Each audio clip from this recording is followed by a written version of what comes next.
दोस्तों, जो जोक्स पसंद आए तो कमेंट्स में अपनी राय का इज़हार ज़रूर कर लिया करें ताकि आइंदा भी इस किस्म के जोक्स आप लोगों को आपके पसंद के जोक्स मिलें। मैं अपनी बीवी से तंग आ चुका हूँ। एक शख्स ने अपने दोस्त से कहा, क्यों झूठ बहुत बोलती है, तुम्हें कैसे पता चला? उसने आज सुबह मुझे बताया कि वो कल रात अपनी सहेली के यहाँ सोई थी। हालांकि उसकी सहेली के यहाँ पिछली रात मेरा क़याम था। घर पर कोई नहीं था। दूध वाले ने घंटी बजाई। अंदर से तोते की आवाज़ आई, कौन है? दूध वाले ने कहा, दूध वाला। तोते ने फिर पूछा, कौन है? दूध वाले ने फिर जवाब दिया, दूध वाला। आखिर बार बार एक ही सवाल से तंग आकर दूध वाले ने पूछा, आखिर तुम कौन हो? तोते ने कहा, दूध वाला। बच्चा रोते हुए दादी जान से बोला, मुझे हामिद ने मारा है। दादी जान गुस्से से बोली, कहाँ है वो?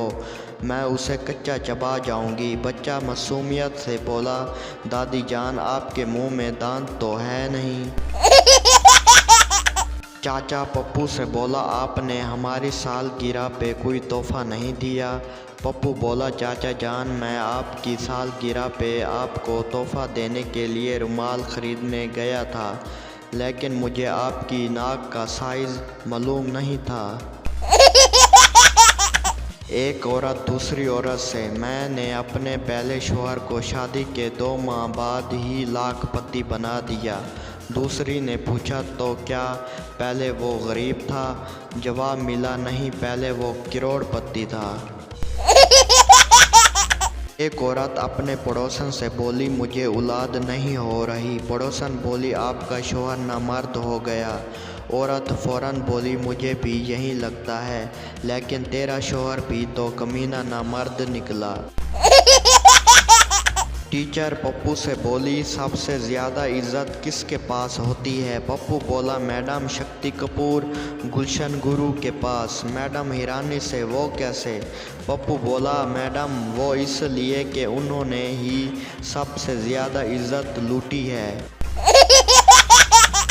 मैंने अपनी पूरी ज़िंदगी इज्जत के साथ गुजारी है, आज तक किसी के आगे हाथ नहीं फैलाया। हाँ, टांगों की बात अलग है। Doctor Sunny Leone. लोग कपड़ों के स्टाइल पे ना जाने कितने पैसे खर्च करते हैं, जबकि ज़िंदगी का सबसे हसीन पल बिना कपड़ों के गुजरता है अपना बचपन यारो। अगर कॉलेज की तमाम लड़कियां आपको देख रही हों और सब हंस रही हों तो इसका मतलब ये नहीं कि तुम बहुत खूबसूरत हो, बल्कि फिर जल्दी से अपनी जीन्स की ज़िप चेक कर लिया करो, क्योंकि हो सकता है उस्ताद मोहतरम लड़कियों को नज़र आ रहे हों। लड़का और लड़की करने के लिए होटल में कमरा बुक करवाने पहुंचे। लड़का बोला, भाई साहब रूम चाहिए। मैनेजर, किस लिए? लड़का, मैडम को पोलियो की खुराक देनी है। मैनेजर बोला, लेकिन ये तो बहुत बड़ी है, जवान है। लड़का बोला, मैनेजर साहब इन्होंने बचपन में दवा पीने के बाद उल्टी कर दी थी, इसलिए अब दवा इन्हें नीचे से डालनी पड़ेगी।